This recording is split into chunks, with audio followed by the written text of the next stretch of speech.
SB নিউজে আপনাকে স্বাগত। চলে যাব আজকের দিনের একটি গুরুত্বপূর্ণ সংবাদে।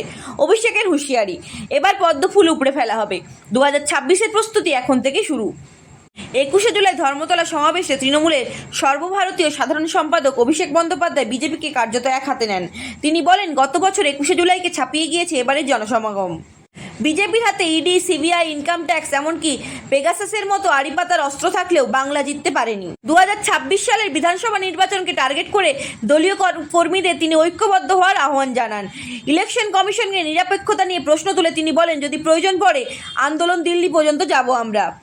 প্রধানমন্ত্রী নরেন্দ্র মোদীকে কটাক্ষ করে তিনি বলেন, আগে বলতেন জয় শ্রীরাম, এখন বলছে জয় মা কালী। 2026-এ বলতেই হবে জয় বাংলা। এবার বলছি পদ্মফুল উপড়ে ফেলা হবে। তিনি আরও ঘোষণা করেন, আমরা সংসদে বাংলাতেই কথা বলবো। যারা বাংলা কথা বললে বাংলাদেশি বলে তাদের বিরুদ্ধে রাজনৈতিক লড়াই চলবে।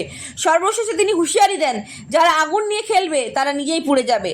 যারা আমাদের ডিটেনশন ক্যাম্পে পাঠাতে চায় 2026-এ তাদেরকেই পাঠানো হবে রাজনৈতিক ডিটেনশনে। আমরা শুনে নেব অভিষেক বন্দ্যোপাধ্যায়ের বক্তব্য 21-এর মঞ্চ থেকে। কত ক্ষমতা আছে ভারতীয় জনতা পার্টির?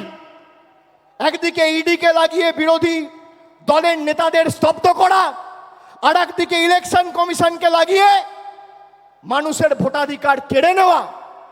দুটো একটা ইডি আর একটা ইসি, একটা এনফোর্সমেন্ট ডিরেক্টরেট আর একটা ইলেকশন কমিশন। এই দুটো কে কাজে লাগিয়ে একদিকে বিরোধী নেতাদের জেলে ঢুকাচ্ছে, আর একদিকে বিরোধী দলের ভোটার বা ভারতবর্ষের নাগরিকদের ভোটাধিকার কেড়ে নিচ্ছে। আমি বলছি, আপনাদের কেউ চিন্তা করবেন না, আপনারা সবাই দেশের নাগরিক।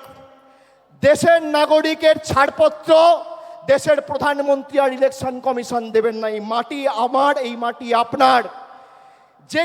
যে ভাষায় আপনি জন্মের পর কথা বলতে শিখেছেন, যে ভাষায় মা বলেছেন, যে ভাষায় বাবার সাথে কথা বলেছেন, যে ভাষায় আপনার প্রথম প্রেম ভালোবাসা, সেই ভাষাকে বিজেপি বৃদ্ধাঙ্গুষ্ঠ দেখিয়ে আমাদের অপমানিত করবে, আর আমরা বসে বসে সব মুখে কুলুপ বেঁধে বসে থাকবো।